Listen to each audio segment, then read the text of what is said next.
Oke, ya perkenalkan nama saya Alexandra Priscilia Devina. Saya mahasiswa STIMIK Primakara, Prodi Sistem Informasi Angkatan tahun 2020.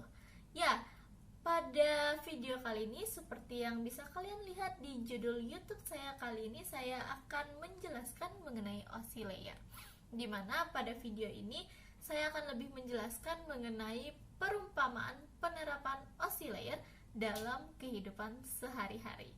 Ya, dimana saya harapkan dengan perumpamaan ini bisa membantu para penonton sekalian untuk lebih paham, lebih mudah memahami OSI layer dan gimana sih jalurnya OSI layer. Ya, tanpa basa-basi yang lebih panjang lagi, saya akan langsung masuk ke video penjelasannya. Ya, OSI layer. Nah, sebelum kita masuk lebih jauh mengenai OSI layer, tentu saja kita harus mengetahui what is OSI layer. Nah, OSI itu kan kesingkatan OSI. Nah, kalau kepanjangannya yaitu Open System Interconnection. Nah, kalau kita artikan dalam bahasa Indonesia, artinya interkoneksi sistem terbuka. Apa itu? Nah, interkoneksi sistem terbuka adalah model referensi dengan bentuk konseptual. Apa sih tujuan dari OSI layer ini sendiri? Nah, tujuannya yaitu menjadi model rujukan bagi developer agar produk atau perangkat lunak yang dibuat memiliki sifat interpolate. Yang berarti di sini user dapat melakukan kerjasama dengan produk atau sistem tanpa perlu melakukan penanganan secara khusus ataupun spesial. Nah, kita masuk ke the 7 layers of OSI. Nah, di sini kan ada 7 layer. 1, 2, 3, 4, 5, 6, 7. Ya, mulai dari application layer sampai physical layer. Ya, yang pertama itu application layer, dimana pada layer ini user berinteraksi langsung dengan application layer.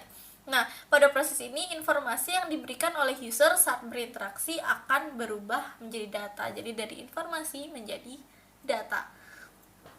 Lalu kita masuk ke layer yang kedua, yaitu presentation layer. Di sini data akan diformat menjadi bentuk yang bersifat umum serta dapat dibaca oleh komputer. Setelah presentation layer ini dilanjutkan dengan session layer, yaitu layer yang ketiga. Nah, di mana data dikelompokkan lalu ditandai dan dibuatkan sesi. Nah, data yang akan mulai ditransfer ini diawali dengan data yang dikelompokkan dulu, udah dikelompokkan lalu ditandai supaya nggak tertukar tujuannya, lalu baru dibuatkan sesi begitu. Lalu kita masuk ke layer yang keempat, yaitu transport layer. Nah, data akan dipecah menjadi segmen dan diberi nomor urut agar nanti bisa disatukan kembali. Jadi udah dikasih nomor urut, misal si A 1, 2, 3, 4, 5. Jadi kalau udah diurutkan gitu, dia nggak acak. Jadi nanti dia bisa disatuin kembali gitu. Lalu kita masuk ke layer yang kelima. Di layer kelima ini namanya network layer, dimana segmen diubah menjadi paket dan dilabeli dengan pengirim dan juga penerima. Jadi ada label pengirim, ada label penerima. Lalu ada data link layer, itu layer yang keenam, dimana paket diubah menjadi frame dengan tambahan MAC address penerima dan pengirim. Lalu layer yang terakhir atau yang ketujuh yaitu physical layer. Nah, frame akan diubah menjadi sinyal dan dikirim melalui wire atau wireless, kabel ataupun tanpa kabel gitu. Nah, untuk lebih jelasnya lagi saya akan lebih menjelaskan dalam bentuk perumpamaan penerapan dari OSI layer ini sendiri.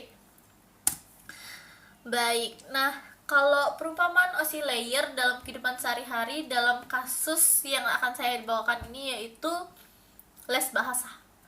Dimana biasa kalau kita searching di internet, biasa yang keluar itu kayak tempat duduk pesawat, tiket pesawat, ataupun mungkin kurir. Nah, tapi di sini saya ngambil les bahasa. Nah, di sini kalian bisa lihat ada kayak urutan OSI layer yang di sebelah kiri, ada yang di sebelah kanan. Kelihatan kan?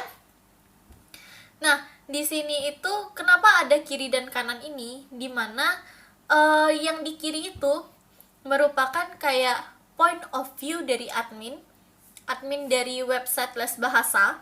Lalu yang di kanan itu point of view dari siswanya, point of view studentnya. Dimana cara kita bacanya itu mulai dari application layer dari point of view si admin di kiri itu, kita turun kayak udah ditranslate sampai physical layer, baru kita masuk ke point of view dari si siswa, dimana mulainya bukan dari atas tapi dari bawah, dari physical layer. Jadi kayak datanya udah jadi sinyalnya ditransfer ke sinyalnya siswa, lalu diterjemahkan lagi ke bahasa yang bisa berinteraksi dengan user di application layer gitu. Untuk lebih jelasnya lagi saya akan bahas satu demi satu. Admin point of view les bahasa. Oke, di application layer, seorang siswa melihat iklan les bahasa. Nah, yang seperti saya jelaskan tadi, di mana user berinteraksi dengan application layer. Nah, disinilah siswa ini berinteraksi langsung, mereka melihat gitu kayak, ih ada iklan les bahasa, dia mulai tertarik nih. Nah, baru masuk ke presentation layer. Nah, di sini siswa mendaftar karena dia udah tertarik nih. Dia mendaftar untuk menjadi salah satu siswa di kelas bahasa tersebut lewat website les bahasa yang ada. Nah, di sini kan dijelaskan data akan diformat menjadi bentuk yang bersifat umum serta dapat dibaca oleh komputer. Nah, that's why di sini saya perumpamakan siswa yang mendaftar, berarti dia kayak udah masuk lah dari awalnya, bukan di luar dari les bahasa ini, dia udah mulai masuk ke les bahasa ini, dia mulai mendaftar gitu. Lalu masuk ke session layer. Di sini saya perumpamakan dengan admin dari website les bahasa mendapat informasi pendaftaran calon siswa tersebut. Dimana di sini kan dia udah dapat nih, udah dapat informasi kan, mulai dikelompokkan lah, ditandai kalau ini calon siswa les bahasa gitu, supaya nantinya nggak tertukar, nggak berantakan gitu. Lalu masuk transport layer. Nah, di sini admin memproses informasi dari siswa tersebut untuk dimasukkan ke urutan daftar calon siswa. Nah, tentunya kayak kalau misal kita mendaftar tuh ada kan urutannya gitu, kayak list siswa atau list mahasiswa gitu. Kalau di sini kan list siswa gitu. Nah, list calon siswa ini dibiarkan urut, jadi nggak berantakan lah, jadi ada urutannya gitu. Lalu masuk ke network layer. Nah, admin memasukkan jadwal calon siswa tersebut ke jadwal guru kelas yang terkait. Dimana di sini kan segmen diubah menjadi paket dan dilabeli dengan pengirim dan penerima. Anggapannya pengirim di sini yaitu siswa dan penerimanya sendiri ini guru. Jadi dilabeli siswa ini dengan guru mana, dengan guru bahasa yang mana gitu. Next, kita ke data link layer. Nah, di sini admin memfollow up calon siswa tersebut bahwa ia sudah terdaftar dan mengingatkan untuk melengkapi pendaftarannya. Nah, di sini kan dijelaskan kalau data link layer itu paket diubah menjadi frame dengan tambahan address penerima dan pengirim. Di sini saya kayak memberikan perumpamaan kalau data siswa tersebut dilengkapi pendaftarannya. Jadi itu kayak addressnya dilengkapi gitu. Lalu dilanjutkan dengan physical layer. Nah, di sini admin mendapatkan data lengkap dari siswa. Nah, disinilah karena sudah mendapatkan data lengkap dari siswa, masuk ke student point of view. Nah, student point of view di sini langsung masuk ke physical layer lagi. Seperti yang saya jelaskan tadi, dari physical layer masuk ke physical layer dari siswa. Jadi misal dari sinyal kirim ke sinyal gitu. Siswa sudah benar-benar terdaftar. Hooray! Nah, dengan begitu kita bisa masuk ke data link layer. Kita naik. Admin kembali memberitahu kepada siswa bahwa data lengkap siswa sudah selesai diproses dan juga memberikan jadwal kelas. Ingat kalau di sini kita kayak lebih memperjelas lagi address-nya. Siswa ini kemana, jadwalnya kemana gitu.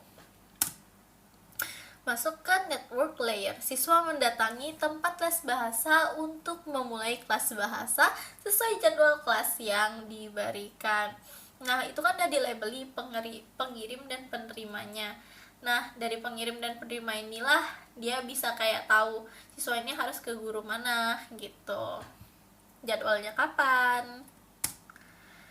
Masuk ke transport layer. Saat masuk ke tempat les bahasa, siswa dapat memberitahu FO depan, front office di depan, kelas bahasa apa yang telah ia pilih saat mendaftar. Nah, di sini kan sudah diurutkan, sudah dibuat segmen-segmen. Nah, di sini FO nanti bakal menunjukkan jadi kelas mana gitu. Emang sudah ada jadwal, mungkin akan menunjukkan kelasnya di mana gitu. Kita naik lagi ke session layer. Nah, di session layer ini siswa mendapat kelas les bahasa sesuai bahasa yang telah ia pilih.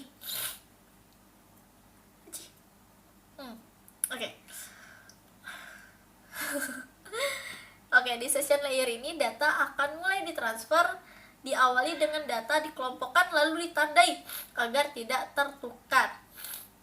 Kalau dilihat dari kasus ini, makanya kan saya tulis di sini les bahasa sesuai bahasa yang telah ia pilih. It's mean karena sudah dikelompokkan, makanya sudah tahu dia les bahasa, dia masuk ke kelas les bahasa apa, karena udah dikelompokkan.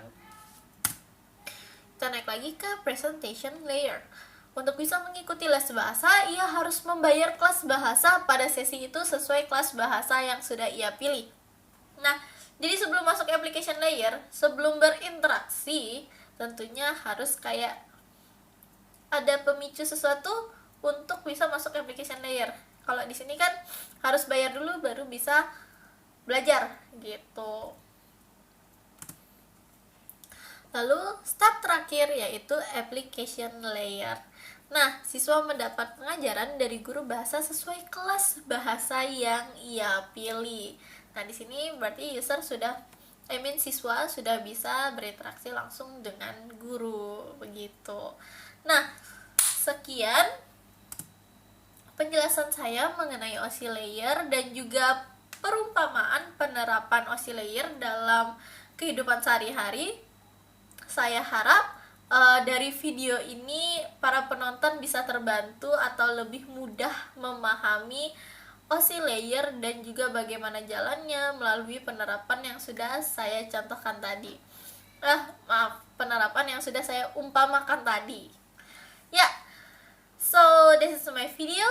So yeah, see ya. Thank you.